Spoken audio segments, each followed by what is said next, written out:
Aloha, Ohana and friends and cousins. Today I'm going to start out with a song, especially for my cousin. It was a request so that he could sing it to his grandson, Carter. It came from a friend of mine that I learned it over 50 years ago, Rosemarie Cartiz. I call her Rosie, and I hope she hears it someday too. A lot of you will know it. It's a rap, tap, snap song, so it's legs, hands, and snaps. Skin-a-ma-rinky, dinky, dink, skin-a-ma-rinky, doo. I love you. Skin-a-ma-rinky, dinky, dink, skin-a-ma-rinky, doo. I love you. Well, I love you in the morning and I love you in the night.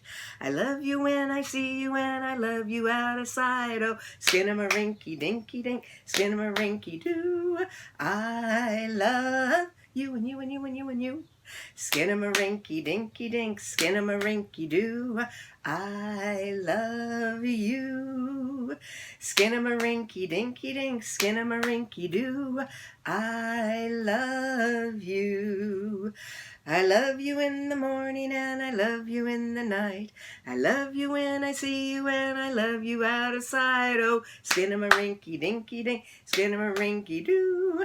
I love you. That one was for you, Robert. Hope you enjoy it. Today's story I have is for everybody called Charlie Anderson. I'm going to get a little bit closer so you can see the pictures. Charlie Anderson was written about 50 years ago too, and it was written by Barbara Abercrombie. But I'm going to tell you, it's a story about a little kitten, but it's very applicable to our families of today. Charlie Anderson is the name of the little kitty cat that we're talking about. One night, a cat walked out of the woods, up the steps, across the deck, and into the house where Sarah and Elizabeth lived. He curled up at their fireplace to get warm. He watched the 6 o'clock news on TV. He tasted their dinner. It tasted pretty good, so he ate it. He tried out their beds, and he decided to stay. Well, the girls loved him right away, and they named him Charlie. But every morning, Charlie would want to go out, and he'd disappear into the woods in the morning, all day long. But every night, Charlie would come home. Elizabeth would brush him and clean him and feed him dinner and make a space for him on her bed to sleep. He liked Elizabeth's bed best. That's what she thought. Sometimes she'd wake up in the middle of the night and hear him purring in the dark. Such a sweet sound. Sarah loved to dress him up and call him baby. She'd dress him in doll clothes. And when it snowed, Elizabeth and Sarah's mother would heat Charlie's milk for him, so his tummy would have warm milk before he left in the morning to go prowling around in the woods. Well, this happened day after day and week after week, and Charlie kept getting fatter and fatter and mysteriously fatter. One night, Charlie didn't come home. It started to storm, and the girls got very worried. Elizabeth and Sarah stayed out on the deck of their house all night and called his name. Charlie, Charlie! Come in, girls, it's late. But Charlie's not here. Where is he? Why wouldn't he come out of the woods? Was he all right? Now, right here is where I usually stop the story and let the kids tell me what they think happened to Charlie. But I'm going to keep reading to you to share. All night long, Elizabeth listened to the rain beating on the roof and the wind rattling the windows. Was Charlie hurt? Was he cold? What happened to Charlie? Where is he? In the morning, Elizabeth and Sarah looked for him. They asked the lady down the road if she'd seen their cat. No, I haven't. And then they went to the next door and the next door. But they were so worried, they couldn't even eat anything themselves.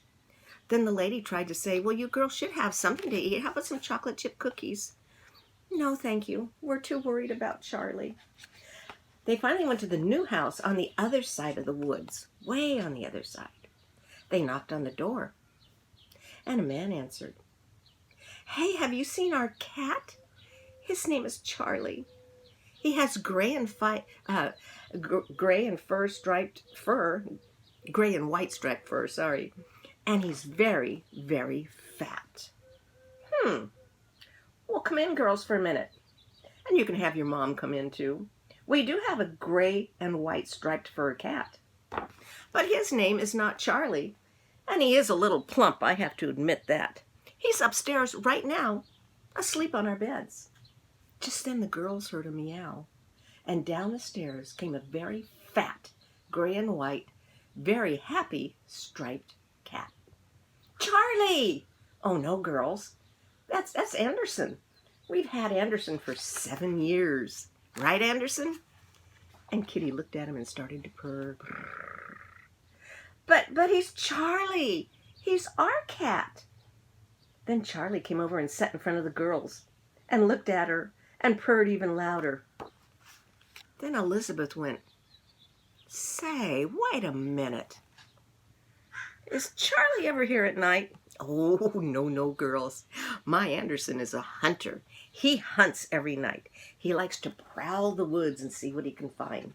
But he comes home every morning for his warm milk and his nice place to sleep." "Oh, no. Our Charlie sleeps in my bed at night, and he comes home every night to get his warm bowl of milk.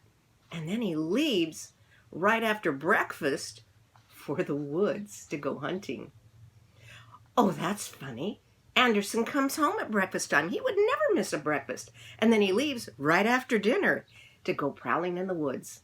Then all of a sudden, they all sat back and looked down at the cat, who sat at their feet, very happy and very, very fat.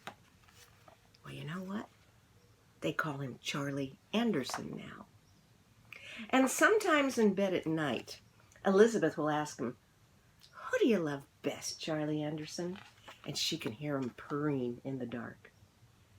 Well, just like Elizabeth and Sarah, Charlie has 2 houses, 2 beds, and 2 families who love him very, very much. He's a lucky cat. Charlie Anderson by Abercrombie.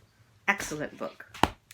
The last song I want to share with you follows the same kind of pattern as the first one, but it crosses the midline for kids. So it's legs, hands, and crossover, and then cross over the other way. A waddly-ah-cha, a waddly-ah-cha, a doodly-doo, a doodly-doo, a waddly-ah-cha, a waddly-ah-cha, a doodly-doo, a doodly-doo. Well, it's the simplest tune, there's nothing much to it.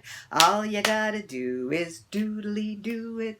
I like the rest, but the part I like best goes doodly doodly doo. One more time. A waddly-ah-cha, a waddly-ah-cha, doodly doo, a doodly doo. A waddly-ah-cha, a waddly-ah-cha, a doodly doo, a doodly doo. It's the simplest tune, there's nothing much to it. All you gotta do is doodly doo it. And I like the rest, but the part I like best goes doodly doodly doo.